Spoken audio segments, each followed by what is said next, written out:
সাবেক আইজিপি বেনজির আহমেদ কাল দুর্নীতি দমন কমিশন দুদকে হাজির হচ্ছেন না।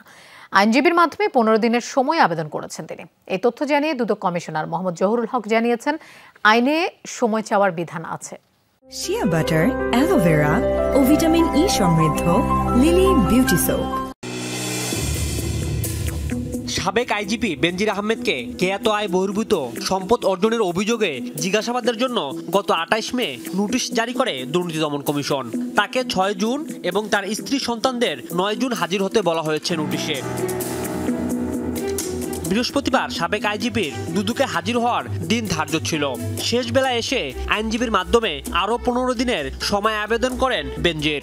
শুনতে পেরেছি যে উনি চিঠি পাঠিয়েছে সময় চেয়ে বোধ হয়।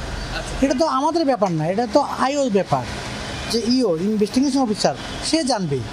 বেনজির আহমেদের বিপুল সম্পদের তথ্য প্রকাশ্যে আসার পর থেকেই চাঞ্চল্য শুরু হয় দেশ জুড়ে। এরই মধ্যে তার সম্পদ আর ব্যাংক হিসাব ফ্রিজ করা হয়েছে।